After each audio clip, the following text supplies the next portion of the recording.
momento que lo pinta bien, de cuerpo entero a Ernesto, era cuando el tipo le da los borradores de un libro que estaba por escribir, le dice: doctor, léalo a ver qué le parece. Y Ernesto, cuando le pregunto qué le pareció, le digo: doctor, dedíquese a la medicina. Sí, y Granados se quería tirar al agua. Pero es que la verdad, Ernesto no sabía mentir, sabía mentir, desde chico. Es obviamente que el Che signifique para cualquier cubano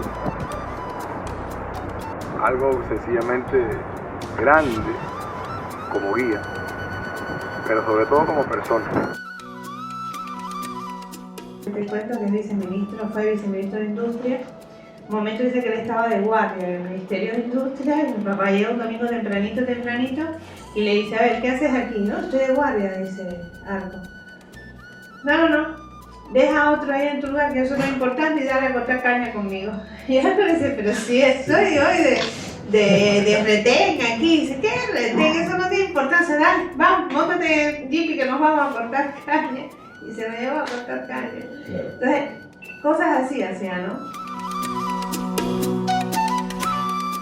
Él analizaba las cosas, cómo él desarrollaba sus ideas económicas. Las ideas económicas del Che no era hacer dinero por hacer dinero, ni exportar por exportar, no, era construir un mecanismo económico donde todos tuvieran acceso al bienestar y donde todos tenían que contribuir a ese bienestar. Y entonces, pues el Che fue un impulsor también de esto. Hay algo, lo voy a parafrasear, no lo voy a decir textualmente, pero algo así como: obrero, construye tu maquinaria. Y el Che fue un impulsor justamente de todo este movimiento, que no es otra cosa que los trabajadores sean capaces de buscarle soluciones a los problemas en la producción. No me da mucho, tampoco no se puede imaginar la trayectoria de Ernesto, ¿no? Como que no sea un gran psicólogo o una divina, pensar que tu amigo va a ser un hombre de ejemplo en el mundo.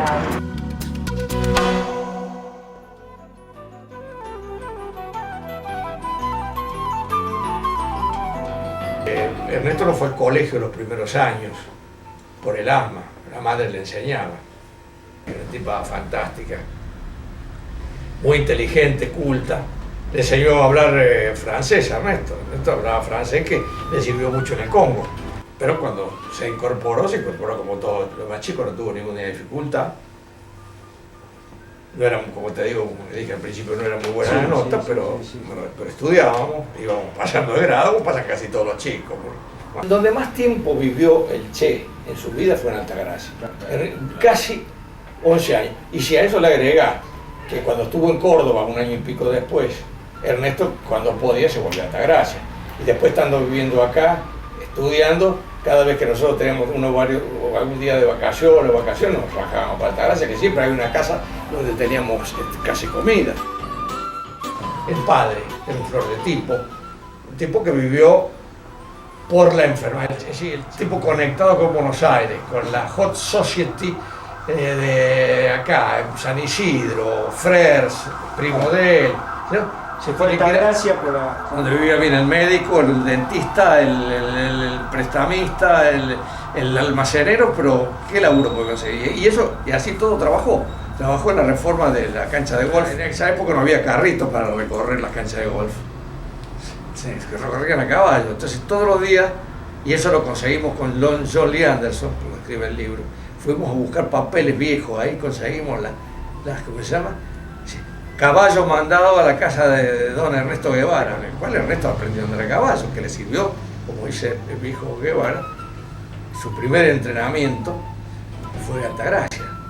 La gamba, los sierras, montañas, aprender a nadar, a rompearse, a tirar piedras, qué sé yo, lo dejo. Yo creo que también influye mucho en Ernesto la Guerra Civil Española. Nosotros estábamos en Altagracia, a donde fueron muchos asilados republicanos, entre ellos Manuel de Falla. Mi padre fue médico de Ernesto, fue médico de Manuel de Falla, nada más ni nada menos. Así que, pero a eso estaba muy allegado los Guevara, el viejo Guevara, mi padre, que en esa época eran socialistas. Harry Villegas, Pombo, dice que él divide los viajes en tres, pero el segundo viaje es el de Granada, el tercero el mío, el primero es el que hace bicicleta, donde bueno, ya estaba entrenado por pasar la de Caín, ¿viste? Frío, calor, no, ya antes de irse en el primer viaje ya me había dicho, bueno, y entonces yo le dije, pero ¿cómo? No, ahora me voy con Granada, pero quédate tranquilo, cuando yo vuelva, hacemos otro viaje.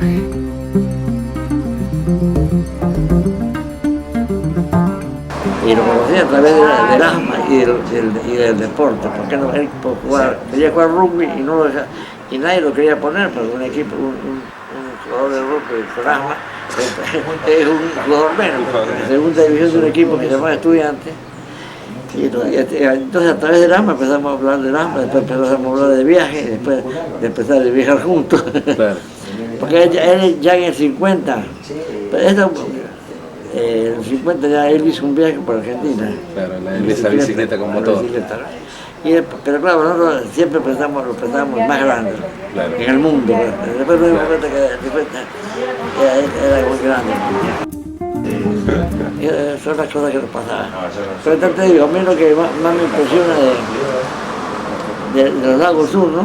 Que no lo conocía, por supuesto, era eso, cómo tanto a él como yo, sin previo aviso, digamos, que nos sentimos impresionados por la belleza y hasta pensamos, yo pensaba, si el libro lo digo, ¿no?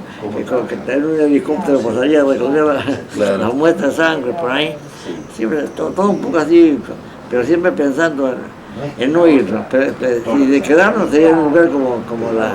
Si te habrás fijado, ahí en esa moto, yo estoy con las antiparras de la moto, mira qué falta de inteligencia salir a una montaña con una antiparra de motocicleta, la perdí, por supuesto, pero era más fácil, era mucho más, la diáspora era más fuerte que la contación, pero era demostrar que éramos lo que éramos, dos jóvenes impetuosos.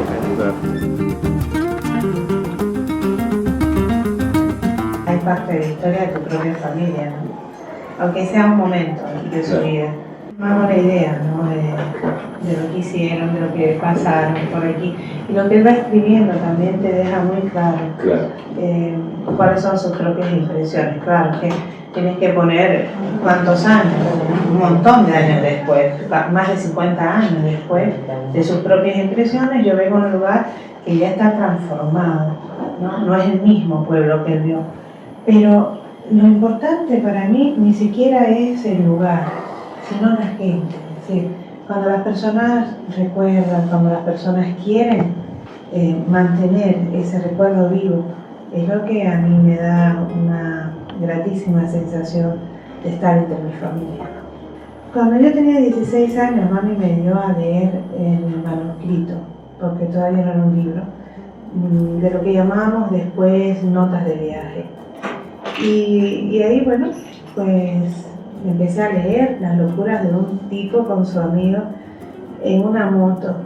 Y no sé por qué, pero siempre me enamoré del que era mi papá, sin saber que era mi papá. Ese era el mío.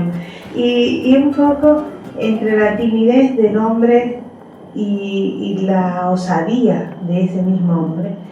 Al inicio yo me quedé impresionada, y después me di cuenta que era mi papá, ¿no? Y dije, puchica, ahora sí, estoy mucho más emocionada y mucho más orgullosa de que sea mi papá, porque era loco a viaje. ¿A quién se le ocurre pasar los Andes en una moto? La moto iba por un lado y el fondillo de ellos por el otro, ¿no? Siempre. Entonces, tú te quedas así, estás loco, ¿no? Pero a la misma vez cómo van madurando, cómo van cambiando, cómo se van transformando, de verdad. Y eso te deja un mensaje muy lindo siempre, de la posibilidad que tiene un hombre de sensibilizarse ante el medio que lo rodea, pero no quedarse solamente con esa sensación, sino después tratar de transformarlo.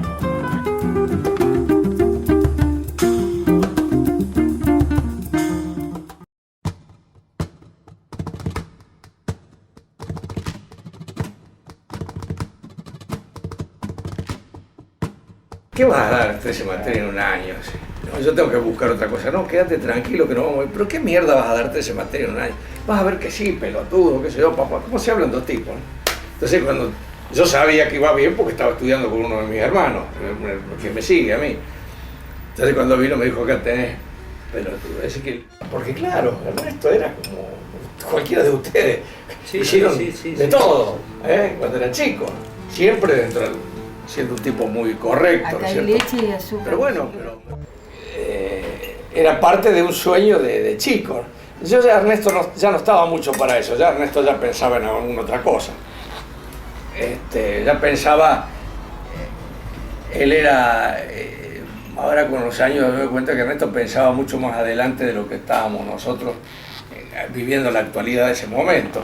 Él pensaba en la posibilidad de hacer algo en América. Calica, ¿qué te parece si en vez de irnos por Chile, que yo ya conozco, vos no conocés, dice, no, me da lo mismo, vamos por Bolivia? Una revolución espectacular, que tiene que haber influenciado mucho en Ernesto, desde el punto de vista político, porque fíjate vos, ya Ernesto es el que lo piensa. Consigue la forma de conectarse con el ministro de Asuntos Indígenas, Ñuflo Chávez. Bueno, y por intermedio de él conseguimos que nos dieran los alojamientos en una mina que se llama la Bolsa Negra, que no es de estaño, sino que es una mina de Wolfram, que es una mina que producía mucha plata,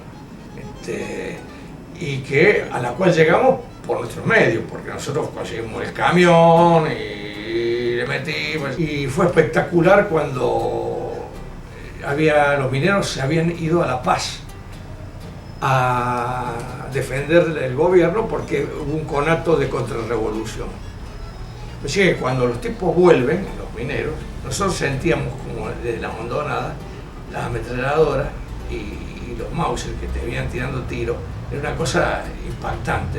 Llegaron ahí en orden los tipos y entregaron las armas. Ahí hay una foto en mi libro que él me saca a mí. Y bueno, después, conociendo la mina, un día nos muestran el lugar y dicen, bueno, acá ponían la ametralladora. Y digo, ¿qué ametralladora? Y la ametralladora con que los dueños de la mina contestaban los reclamos salariales, sí. O la huelga de los pobres mineros que tipos de 40 años parecía que tenían 90. Waldo García fue el que nos convence un día de que, che, si no quieren venirse para Guatemala, que había un experimento socialista por parte del gobierno de Arbenz, que había ganado en elecciones libres, que bueno, que nos habían dicho que cuando llegáramos ahí íbamos a tener alojamiento, qué sé yo, y poder conocer todo esto nuevo que estaba políticamente ocurriendo. Ya estábamos más metidos en política, pero no teníamos en qué forma irnos. Es decir, ¿por qué? Porque por tierra no se puede pasar, porque ahí todavía es intransitable el Golfo de Darién, que es la frontera entre Colombia y Panamá. Hay que ir por mar. Inclusive hay una cosa que Ernesto en una de esas dice, che, si nos compramos alguna barcaza vieja y nos vamos costeando. Entonces, todo el mundo lo vio a Ernesto y dice, vos estás loco, como diciendo, yo no lo vi tan loco, porque, y después lo confirmé, cuando se sube al Granma más o menos parecido, ¿no? Es decir, hubiese ido mucho más cómodo en esta barcaza que en el Granma. En el Granma iban 82 tipos. Claro, donde entraban 20. Los amigos del Che primero tenían que estar acostumbrados a disponer del tiempo ilimitado. Poder pasar frío, calor, peligro, para poder ser amigo de Ernesto. Eso es cierto. Y también es cierto que Ernesto, por ahí, vos le decías, no, se había metido en la cabeza ir a conocer algo. Entonces, no, yo me voy a quedar, después te sigo, pero me voy a quedar porque quiero ver algo. Lo mismo le había contestado a él en un momento dado, creo que fue en Guatemala, que él le dijo, ¿no querés que yo te facilite algo para viajar Y Ernesto le dijo, no, porque tengo que ir hasta un volcán. Sí, él tenía que ir, y se iba a pata. No le importaba si no tenía guita, frío. En Guatemala, el momento en que conoce a su primera mujer, Hilda. Y bueno, después hay periodos largos que hay que entender, que dejamos de saber de él, porque cuando se empiezan a entrenar, Claro, se esconde por ahí. desaparecen, es decir, no anda a decir, no, estoy en tal lado, ni las cartas a la familia también. Sí. Fidel me dijo, bueno mira, cuando todos fuimos presos, caímos presos en México, yo dije, yo pedí que nadie dijera su afiliación política, ¿no? ¿Qué crees que hizo tu papá? No solamente dijo que era comunista, sino que se puso a discutir con el espíritu de la cárcel sobre la personalidad de Stalin. Resultado, a todos nos dejaron libres excepto a tu papá.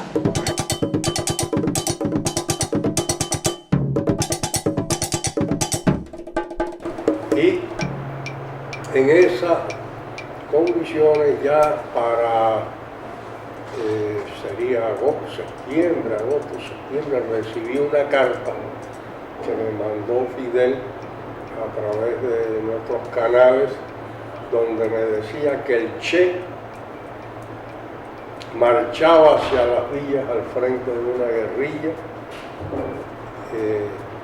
y que lo recibiera y me pusiera a sus órdenes porque él era el que iba a comandar.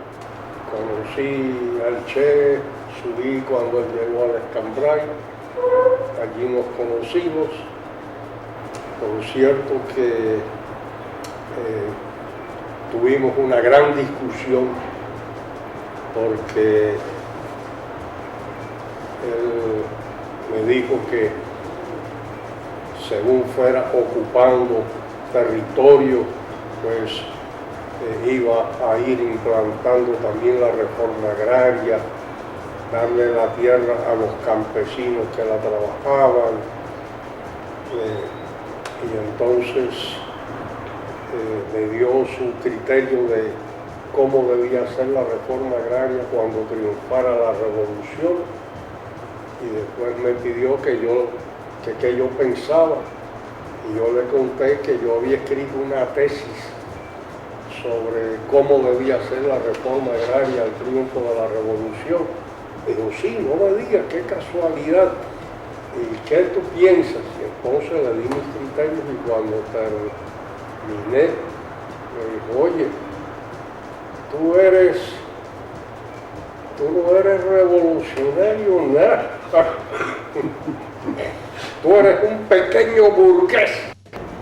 Debíamos hacer crecer la guerrilla, hacía falta conseguir dinero para mantener nuestra guerrilla. Fidel cita una reunión en la Sierra Maestra a los que éramos jefes de provincia. Tengo que partir para Oriente. Y entonces, ¿qué hacer con los 50.000 pesos? Esta muchacha, que era una de mis ayudantes clandestinas, pues hablé con ella para que subió al Escambray con el dinero, y así se conocieron el Che y Aleida March. Y entonces, bueno, ya siguieron juntos porque ya estábamos en noviembre, diciembre, y ya la guerrilla bajó, atacó Santa Clara, marchó hacia La Habana, todo eso que ustedes conocen, y que ella siguió con él ya actuando como secretario hasta que finalmente al triunfar la revolución, semanas después, en el mes de enero, ella actuando de secretaria del Che, el Che le dice a Aleida, te invito a que me acompañes al aeropuerto porque ahora llegan mis padres de la Argentina. Y entonces él le dice, bueno, mientras tanto léete esta carta. Empezó a leer la carta. Era una carta dirigida a su primera compañera. Aleida lee la carta, y en la carta el Che le decía que no viniera a Cuba, que no lo presionara más, que no viniera a Cuba, porque ya él se iba a casar con otra mujer. Che, ¿y quién es esa muchacha? Y entonces le respondió, ¿cómo que quién es esa muchacha? Esa muchacha eres tú, Leiva. Batista huyó el 1 de enero y el Che salió para La Habana el día 2 de enero. Y entonces el día 6 de enero llegó Fidel a Santa Clara en la caravana de la Victoria y entonces lo alojé en casa de mis suegros para que descansara. Llevaba días sin dormir y me dio órdenes de que organizara en el Parque Vidal de Santa Clara, en el centro de Santa Clara, una concentración multitudinaria, porque él le iba a hablar al pueblo de Santa Clara sobre lo que estaba pasando y qué había que hacer para que la revolución tomara el poder. Cuando voy a salir de la habitación, me dice, oye, espérate, antes de que te vaya, cuéntame qué estás haciendo para restablecer la normalidad en la provincia, cómo estás haciendo con los criminales de guerra, cómo estás restableciendo la normalidad en las escuelas, en los comercios, en la vida. Y le conté lo que estábamos haciendo. Y cuando terminó me dice, está muy bien lo que estás haciendo. Ven acá, ¿por qué no sigues conmigo para La Habana? Y trabajas conmigo en La Habana y aplicamos esas ideas nacionalmente. Quedé pensando, no. Ya yo terminé. Yo regresaré a mi trabajo, pero cuenta siempre con mi apoyo, le dije. Se me quedó mirando y me dice, así que tú te crees que ya terminaste. Qué tonto eres. ¿No te das cuenta que ahora es que esto empieza? Que ahora es que esto empieza.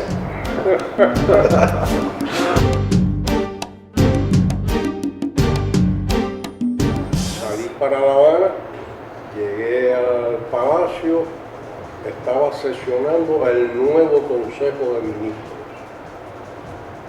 Y salió el presidente, me dio la mano, me dijo, lo felicito. Y yo le dije, ¿por qué? ¿Qué pasa? Dice, es que acabamos de nombrarlo ministro de Comunicaciones del nuevo gobierno. Pero a mí, yo no sé nada de comunicaciones. Yo ni siquiera sé dónde queda el Ministerio de Comunicaciones. Yo soy arquitecto. Dice, no, es que usted es un técnico y no le va a costar trabajo aprender a dirigir ese ministro. Al Che lo nombraron después, poco después, presidente del Banco Nacional. O sea que los jóvenes de la revolución nos hicimos cargo del país. Al año siguiente, en el año 60, la revolución triunfó el 1 de enero del 59. El año siguiente, 1960, yo ceso como ministro por una indisciplina que cometí. Y entonces pido ir a trabajar con el Che y me voy a trabajar con el Che en la creación de lo que fue el Ministerio de Industrias. Y ahí llegué a ser el viceministro de Desarrollo Técnico. O sea que estuve 5 años a su lado. Es el pueblo quien lo hace, porque él se ganó esa confianza porque lo demostró, es decir, siempre estuvo muy ligado a la gente del pueblo. En un momento determinado, por ejemplo, que él iba a visitar una fábrica como ministro, se esperaba que el ministro entrara por la puerta principal, que viera a los directivos, todas esas cosas. No. Mi papá se aparecía en el comedor, por ejemplo. Veía lo que la gente estaba comiendo, conversaba con la gente. Y después, solo después de empaparse de cómo realmente funcionaba la fábrica, entonces iba a los directivos a ver qué le decían. Y solamente un solo mes en la historia del Ministerio de Industria, el Ministerio completo ha cumplido su plan de producción al 100%. ¿Qué aplaudo? Un solo mes lo cumplió y aplaudo. ¿Cómo sería si hubiera cumplido todos los meses? Para los trabajadores cubanos el Che es un paradigma. Lo sentimos nuestro, lo sentimos cubano. El Che para nosotros ha sido y es un hombre muy exigente, porque su exigencia no era solamente con los demás. A la primera persona que el Che exigía fue a sí mismo. Y ese ejemplo personal, ese compartir con los trabajadores, que hoy su pensamiento esté vigente, que hoy su pensamiento esté entre los trabajadores cubanos, no solamente las personas un poco más adultas o los de mi generación, sino incluso en los trabajadores más jóvenes. Decía que descansar en ese momento en Cuba era un pecado de esa revolución, decía, ¿no? Y los jóvenes, yo entre ellos, líder de los jóvenes, tenemos que estudiar y estudiar fuerte. Para nosotros no hay eso de que la vista me duele, que no me entra la lectura, que se me cansa, que no hay espejuelos, que tengo mucha guardia, que los niños no me dejan dormir, todas esas cosas que andan por ahí sueltas. Hay que estudiar de todas, sin ninguna apelación. Piensa según vive, ¿no? Entonces, claro, al tú hacer un trabajo que es pagado por el Estado, de todas maneras, tú estás haciendo una obra, a lo mejor no ganas todo el dinero que tú ganarías en la privada, por ejemplo, pero te lo están pagando, es decir, tú estás trabajando para recibir un salario, para recibir algo a cambio. En el trabajo voluntario no es así. Si el trabajo voluntario implica que tú estás haciendo una obra socialmente útil sin recibir nada a cambio, solo la satisfacción de hacerla. Y él buscaba con esto la formación de la conciencia socialista. Es decir, el hombre tiene que aprender a compartir. Hay que volver a la comunidad primitiva en ese sentido. Entonces, él quiere volver a esa conciencia social tan importante que es la de solidaridad entre los seres humanos. Y una de ellas, una de las maneras que busca para desarrollar esto es precisamente el trabajo voluntario. Pensó que construir una sociedad nueva no solamente podía hacerse sobre la base de la producción, sino que además, junto con la producción, había que crear conciencia. Y hoy en nuestra sociedad, en este minuto que estamos viviendo, para los cubanos es importante ambas cosas. Y nos mantuvo como revolución, hemos mantenido nuestra revolución justamente por la conciencia que ha tenido el pueblo cubano. Pero hoy estamos con una necesidad muy urgente y es de acelerar nuestra salida de la crisis económica y es incrementar nuestra producción a partir de que incrementemos la productividad como pueblo, como trabajadores en definitiva. Y el Che decía que construir una sociedad nueva no podía ser solamente a partir de la producción o a partir precisamente de que tuviéramos un pueblo consciente, unido, sino que ambas cosas tenían que ir aparejadas. Por eso nosotros pensamos que hoy, para los cubanos, el pensamiento del Che está vigente, porque hoy eso es una necesidad para nosotros, o sea, lo ha demostrado nuestra propia historia. Para los trabajadores cubanos ha sido muy importante todo lo que el Che hizo con relación al trabajo voluntario. Fue el creador, le llamamos así, el creador del trabajo voluntario en Cuba. Pero lo hizo a partir de su propia actuación, del propio trabajo de él con los trabajadores de manera permanente.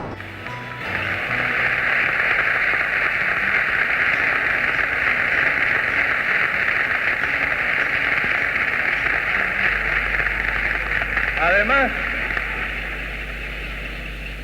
me dio mucha satisfacción ver que el compañero Arnet es de la misma calaña mía, que aquellos que les duele soltar un centavo, pero terriblemente,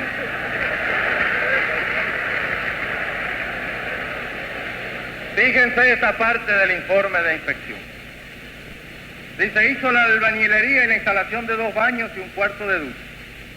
Pintó él solo la unidad y para evitar gastos que consideró innecesarios, se negó a alquilar andamios y los mismos los hizo utilizando como base 2 bobinas de papel a las cuales le colocó encima 2 tablones. Sobre esto encaramó una mesa y en ella una escalera. Subiendo a esta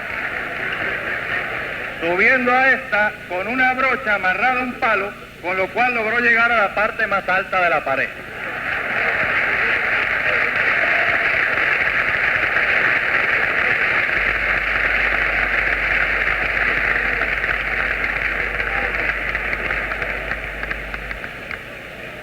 Y así es toda la historia de las 1600 horas que hizo el compañero Arnés. El Che sencillamente es el paradigma para la juventud cubana, un estratega desde el punto de vista militar y desde el punto de vista económico. Pues solamente leer el libro Los pensamientos económicos de Che nos dan la medida de que el hombre era asmático. Y ustedes saben que los que hemos sufrido de asma alguna vez en la vida sabemos que cuando tenemos principio de algún ataque de asma, nosotros mismos nos limitamos a hacer muchas cosas. El Che nunca lo limitó a nada de eso. El Che ante el mundo es el ejemplo del luchador, del guerrillero, del combatiente. Eso es verdad. Pero tan importante como esa parte de la personalidad del Che, está el Che ser humano. El Che ser humano con sus relaciones con sus compañeros, con su familia, con sus hijos. El Che era un ser humano, bromista, cariñoso, era muy duro, pero también era muy cariñoso, muy fuerte en los sentimientos positivos también, no solo combativos. Insiste en su teoría política, en que la revolución es ser revolucionario, es solo ser feliz cuando quienes te rodean son felices también. En la vida tú no solo puedes pensar en tu bienestar personal, sino que tú no puedes ser feliz si la gente que te rodea vive en la miseria, pasa hambre, es explotada. No. Socialismo viene de la palabra sociedad.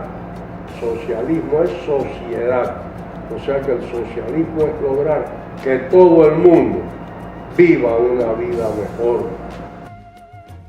Pero si tú ves todas las fotos de Papi en la revolución junto al pueblo cubano, aún las de guerrillero, está sonriendo, está siempre todo mal vestido. Mi pobre madre pasaba un trabajo horrible porque ella trataba de que, claro, como cubano al fin, la cuestión era que él fuera bien vestido, planchadito, todo lustroso, ¿no? Y mi papá siempre regresaba hecho un asquito, porque la camisa por fuera, el zambrán como le daba el deseo, y a veces llegaba hasta sin botas, porque si alguien le decía que tenía dificultades, que se iba, el tipo se quitaba los volados. Pero después mi mamá lo retaba y le peleaba porque decía, pero yo me vuelvo loca buscándote un par de botas. ¿Dónde los voy a sacar? No hay más, no tiene. Pero era así, él era de esa forma, si las cosas materiales le resbalaban totalmente. Y siempre estaba con la camisa abierta en el trabajo voluntario, empinándose un agua desde una cosa de barro que nosotros usamos para enfriar el agua, y él un porrón. Él estaba tomando el agua por ahí, o si no una lata de café, era un ministro. Y no le importaba nada de eso, era un hombre más del pueblo. Y eso es lo que hace que haya un contacto muy íntimo entre el pueblo cubano y él. Al punto de que hoy, todavía hoy, cuando hay algo que no está bien, dice, si el Che estuviera eso no pasaría. Dice, pero ¿qué ven que es Superman? ¿Qué es esto? Eso fue un concepto que el Che desarrolló todo el tiempo. Yo que viví día a día mi vida junto a la de él, cómo él analizaba las cosas para desarrollar y consolidar la revolución, era hacer al hombre nuevo. ¿Quién era el hombre nuevo? Él no lo dijo, pero si me preguntan, el hombre nuevo, ¿quién es el hombre nuevo? ¿Cómo es el hombre nuevo? Yo tengo una respuesta muy sencilla. El hombre nuevo es el Che. El hombre nuevo es Fidel.